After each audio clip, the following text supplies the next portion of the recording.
बिस्मिल्लाहिर्रहमानिर्रहीम। इस वक्त आप मौजूद हैं इस्लामाबाद हाई कोर्ट में। इस्लामाबाद हाई कोर्ट के हवाले से इस वक्त बड़ी खौफनाक खबरें एक मरतबा फिर गर्दिश कर गई हैं। एक अहम तरीन ख़त दोबारा सामने आया है और पहले 6 जजेस का ख़त था, अब फिर दोबारा ख़त लिखा गया है।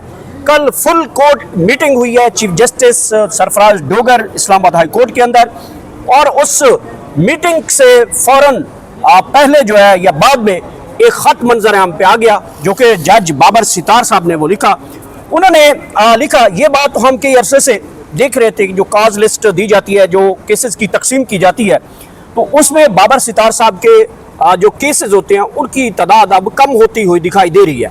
हम 26वीं आईनी तरमीम से पहले ये जब से जस्टिस बाबर सितार साहब के एक जो सख्त जुमले या उनके जो फैसले मंजर आम पे आए और हुकूमत को उस फैसलों से जब ख़तरा फील हुआ, तो हमने कई केसेस देखे कि बाबर सितार साहब जो हैं उनके यहाँ जो केस लगते हैं, दीगर जजेस के भी जो केसेस थे वो कम लगना शुरू हुए, क्योंकि इस दौरान जो आम आदमी जब केस कोई पटिशन दायर करता है या केसेस की तकसीम जो है वो रजिस्ट्रार प्लस चीफ जस्टिस जो होता है अदालत का, उसकी मशावरत के साथ जो है वो केसेस की तकसीम की जाती है।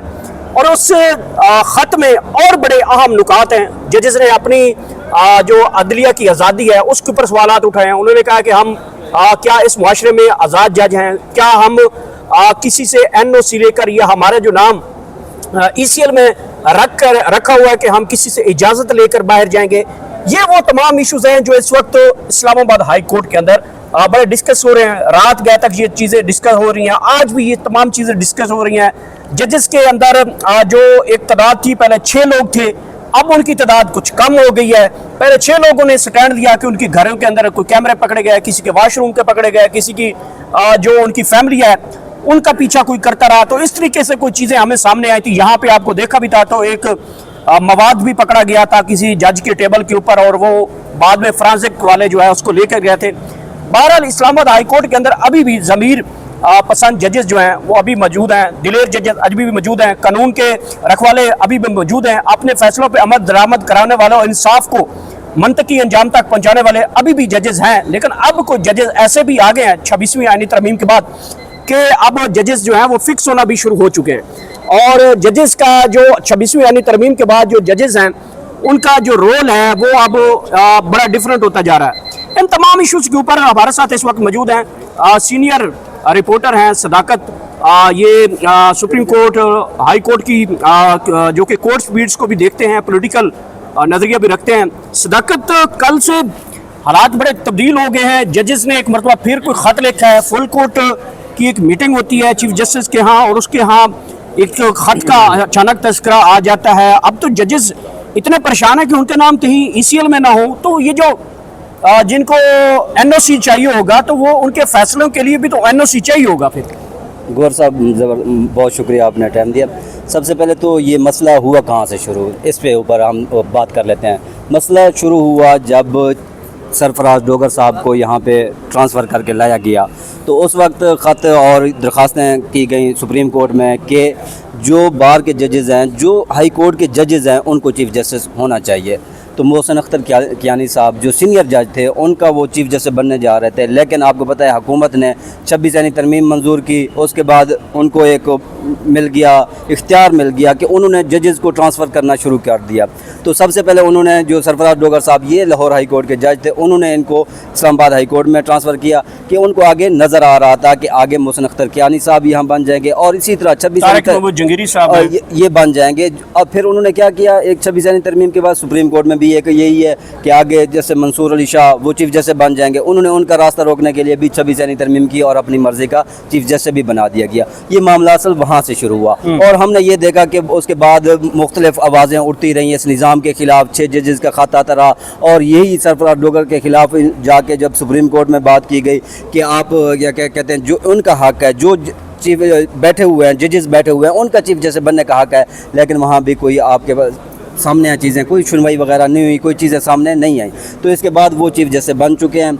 अब मामला है क्या? अब मामला ये हो चुका है कि जो कल इन्होंने फुल कोर्ट मीटिंग बुलाई, सर इनके हक है कि जो चीफ जस्टिस हैं वो बुला सकते हैं, लेकिन उससे पहले आपने जिक्र किया कि जस्टिस बाबर सत्तार ने ख़त लिखा है, लेकिन उसके साथ जस्टिस इजाज़ इसाक ने भी ख़त लिखा है। उसमें भी बहुत ज़्यादा संजीदा जो नुकात हैं, एक किस्म की चार्जशीट जो निज़ाम के ख़िलाफ़ चार्जशीट पेश की गई कि इस वक्त हमें क्या है, जो केस फिक्स होते हैं वो अपनी जो चीफ जस्टिस हैं उनकी ख्वाहिशात के मुताबिक होते हैं।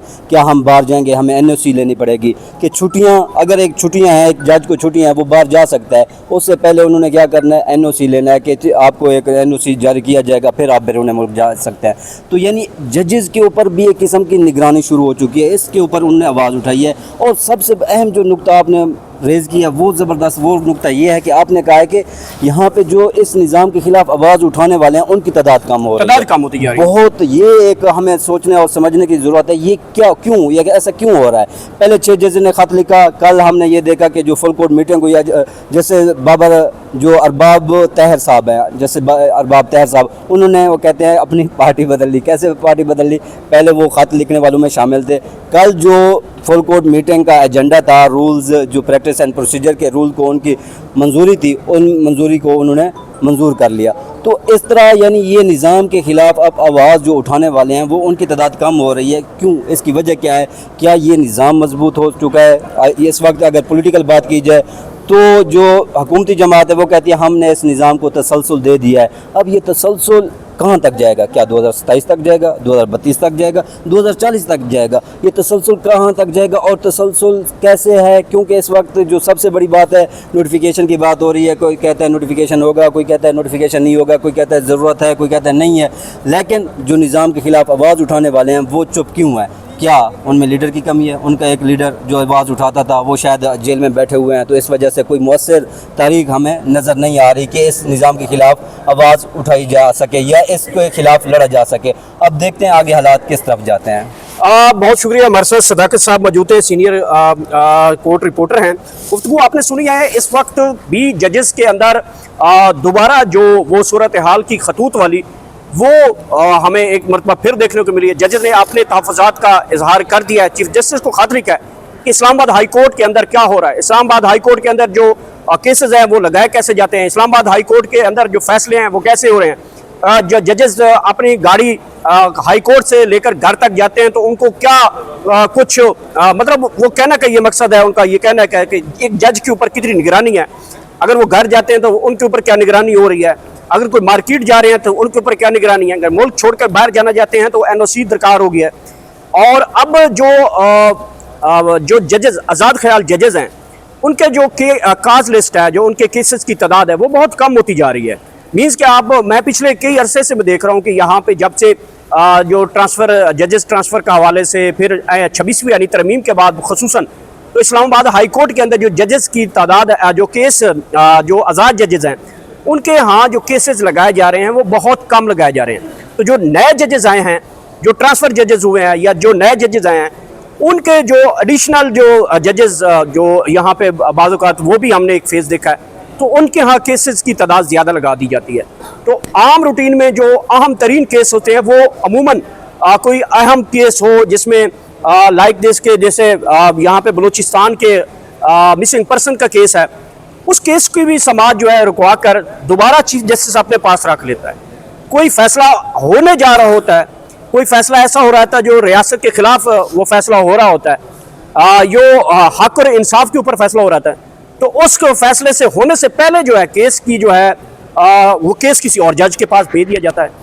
तो ये निज़ाम इंसाफ बन चुका है। 26वीं यानी तरमीम के बाद आफिया सिद्दीकी का केस जो है वो भी आपके सामने है कि उनका जब एक अहम तरीन मोड़ आया उस फैसला कुन मराहल में जब दाखिल हुआ तो वो भी उस अदालत से उस चीफ जस्टिस से जो है वो केस हटाकर दोबारा किसी और जज को सौंप दिया गया।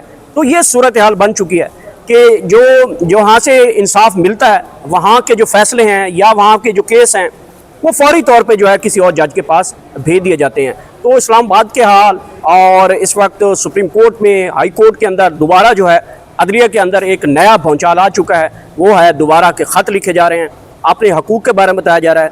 जो जजेस आम शहरियों के हकूक़ की बात करते हैं वो अपने हकूक़ की बात करने लग गए हैं, जो जजेस लोगों को इंसाफ दे रहे हैं वो अपने इंसाफ की मुतलाशी हो गए हैं। तो ये सूरत हाल इस वक्त अदलिया के अंदर तो बन चुकी है। अब ये देखना क्या है कि जो एक नया इस वक्त जो गेम पक रही है वो है इस निज़ाम का तसलसल के हवाले से। और जो मरी के अंदर एक मीटिंग होती है और मीटिंग के अंदर जो है मुस्लिम लीग नून ने एक छोटा सा बयानिया तो बना लिया है कि उसके अंदर उन्होंने एक अंदिया दे दिया है कि जो निज़ाम चल रहा है इसी को आगे बढ़ाया जाएगा। ये बात तय हो चुकी है मरी के अंदर। लेकिन मेरे कुछ चीज़ें हैं जो मैं आज आपसे डिस्कस कर रहा हूँ कि ये भी एक बहुत बड़ा हैंड होगा जो वक्त आने पे जो है मुस्लिम लीग नून जो है वो कोई और भी बड़ी गेम खेल सकती है। नवाज शरीफ उसका इंतज़ार कर रहे हैं और कुछ अरसे बाद, कुछ महीनों बाद, आप वो महीने तो बल्कि थोड़े रह गए हैं, तो कुछ हफ्तों के बाद आप ये देख सकेंगे कि निज़ाम जो है वो अचानक दूसरी तरफ भी जा सकता है। तो ये सूरत हाल तो इस वक्त बन चुकी है। ये अब तक की अहम तरीन अपडेट्स हैं जो अब तक शेयर की। अपना ख्याल रखिएगा। अल्लाह हाफ़िज़।